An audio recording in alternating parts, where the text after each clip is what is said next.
Génibet, Paris-Picardie. En ce moment, profitez de 250 € de bonus de bienvenue. Bonjour à toutes et bonjour à tous. Nous allons évoquer le programme de ce jeudi 14 décembre avec un Quintet Plus Top 5 Génibet sur l'hippodrome de Chantilly et sa piste en sable fibré. Nous évoquerons donc cette compétition, ce Quintet Plus, dans la première partie de l'émission. Et dans la deuxième, sachez que j'aurai pas mal d'informations à vous transmettre pour les réunions de Cagnes, réunion 2, pour également Vincennes, réunion 3, et surtout pour la réunion 4 à Lyon-la-Soie, puisque j'ai pu m'entretenir avec pas mal de socio-professionnels, des drivers, des entraîneurs y participants. Ce sera dans la deuxième partie de l'émission pour les coups de cœur. Je vous invite par ailleurs à liker ce programme, à le partager, et ce via nos différents supports sociaux, Facebook, Twitter, vous en avez désormais l'habitude, ne vous en privez surtout pas. Pour ce quintet, le prix du Jardin des Eaux Minérales, je ferai confiance au numéro 6, Flatten the Curve, un cheval qui a déjà bien fait en pareille société. C'est un cheval qui est notamment terminé deuxième d'un quintet estival sur le gazon cantilien, mais sachez qu'il a déjà couru sur le tracé proposé, 3200 mètres PSF, il s'y était classé deuxième en début d'année au mois de janvier.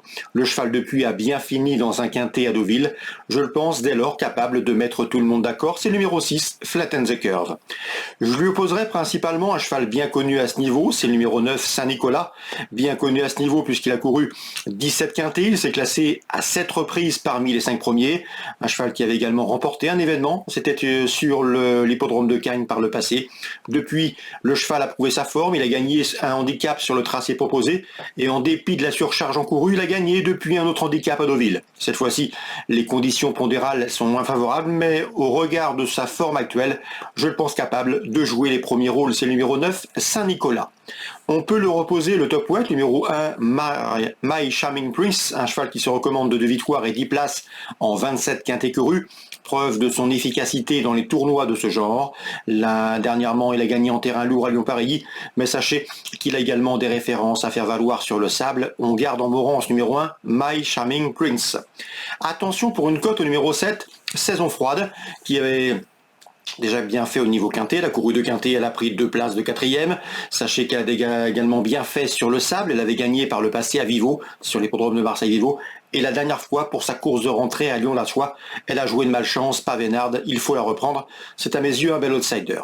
J'ai ensuite placé le numéro 3, Lily Blue, qui peut se targuer d'avoir remporté le toujours convoité prix de l'élevage cette année sur l'hippodrome de Saint-Cloud. C'est une jument qui va aborder pour la première fois une distance aussi longue, 3200 mètres, mais d'après son mentor Bruno Audouin, la distance ne sera pas un souci. Dès lors, on garde. Le numéro 16, c'est Trabuco, un cheval qui a été tenu écarté de la compétition longtemps, plus d'un an. Il a fait sa rentrée au mois d'octobre à Carfontaine. Il a gagné depuis en terrain lourd à Saint-Cloud. Mais sachez que dans sa souche maternelle, dans la famille, les chevaux font bien généralement le sable. Donc à mon avis, la surface ne va pas le déranger. En bas de tableau, il pourrait bien venir corser les rapports. C'est le numéro 16, Trabuco. Attention à lui. Numéro 5, Jaffar a échoué dernièrement dans le quintet prix du Mont-Saint-Michel sur la PSS de Deauville. Mais à sa décharge, ce jour-là, le cheval a été contraint de voyager en épaisseur. À mon avis, avec un meilleur numéro dans les stalles, ce jour-là, il aurait terminé beaucoup plus près. Auparavant, il avait pris une bonne deuxième place à Deauville dans un handicap, mais vaut donc le racheter. C'est également un bel outsider. Je terminerai avec numéro 12, Capani, pour sa régularité, un cheval qui a de la tenue, qui se plaît PSF. À mon avis, il n'a pas de marge de manœuvre dans les tournois de cet acabit, mais comme je vous le disais, sa tenue, son attitude au sable et sa régularité peuvent lui permettre de tirer son épingle du jeu. En canon partant, attention numéro 11, Cherky, 3 ans.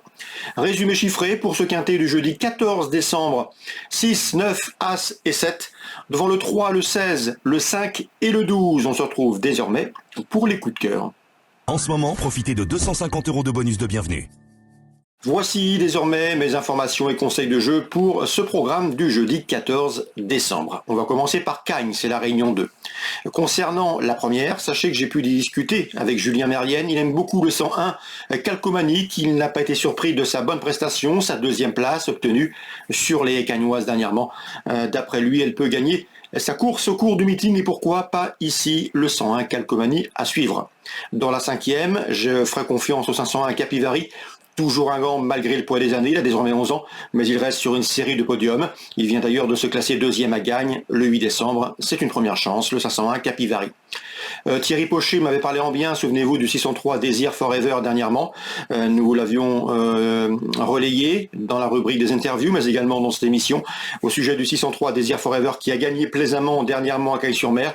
Il en escompte une confirmation, sa protégée a bien récupéré. Je lui opposerai principalement le numéro 1, Cyrano de Paille, 10 ans, mais un cheval qui se plaît tout particulièrement sur l'anneau cagnois. Il devrait une nouvelle fois se mettre en évidence sur les bords de la Méditerranée. Le 603, le 601. Concernant Vincennes, la Réunion 3, on va parler de la troisième course du programme, puisque Stéphane Prioul m'a fait part de sa confiance au sujet de 307 Hiver d'Autise. Le cheval est au mieux, il en escompte ici un très bon résultat. Il serait déçu de ne pas jouer les premiers rôles. Sachez également que le 312 Historic Day partira avec la confiance de son mentor James Le Bouteiller. Le cheval sera d'ailleurs drivé par sa fille. Et dans cette épreuve, je le reposerai principalement le 305 Haddock Duclos, qui sera pieds nus pour cet objectif. 305, 7 et 12 dans l'ordre du programme. Dans la sixième, il faut à mon avis reprendre en confiance le 609 Jeu Magique qui dernièrement a été gêné, victime d'un accrochage pour finir. Il aurait ce jour-là obtenu un très bon résultat. Il trouve ici l'occasion d'obtenir une compensation, c'est le 609, c'est Jeu Magique. Concernant maintenant la Réunion 4 sur l'hippodrome de Lyon-la-Soie, pas mal d'informations à vous communiquer. Concernant Gilles Touron, il est confiant que le 107 Hatch des Capelles, qui d'après lui a encore de la marge, le cheval vient de s'imposer plaisamment. Le seul bémol le concernant, c'est son numéro 7 Autostart. Même remarque pour Pierre Callier, avec lequel j'ai également eu l'occasion de discuter. Le 114 Apax a une première chance, mais son numéro 14 en deuxième ligne et en dehors peut contrarier ses plans. Donc 107 et 114, deux premières chances au dire de leur entraîneur respectif. Seuls les numéros tempèrent leur confiance. Concernant Anthony Tatelier, il m'avait parlé en bien du 215 Flash Money, le cheval est pieds nus, l'opposition dans ses cordes, c'est une bonne chance. Concernant l'écurie Busset, Julie Busset m'avait dit que le 114 Good Luck Tick était à suivre dans ce genre de tournoi. Mieux vaut donc racheter cette jument. 215, 214. Gilles Touron, confiant également, 314, Giant Mech, son cheval est au mieux depuis que le travaille plus sévèrement, plus durement.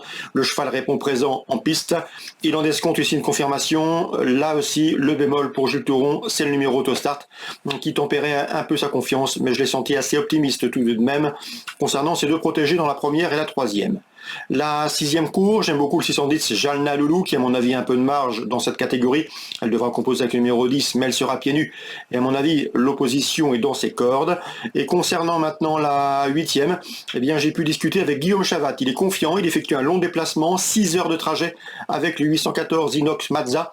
Un cheval qui, d'après lui, est au mieux, qui va se plaire sur cette piste. Un cheval qui sera piloté par Quentin Seguin, qui lui aussi effectuera un long déplacement du sud-est. 814 Inox Mazza a pour lui sa bravoure, sa forme du moment, d'avoir déjà bien fait autre montée. Il serait déçu de ne pas jouer les premiers rôles. En tout cas, il effectue un déplacement avec des ambitions. Je pense que son interview sera également disponible sur canalturf.com. Ne vous en privez surtout pas. Voilà pour les nombreuses infos de ce jeudi 14 décembre. N'oubliez pas d'aller voir nos interviews, toujours disponibles et intéressantes sur le site canalturf.com. N'oubliez pas non plus de partager ce programme, de le liker s'il vous donne satisfaction. Nous on se retrouve désormais demain pour une nouvelle émission. Génibet, Paris Picardie. En ce moment, profitez de 250 € de bonus de bienvenue.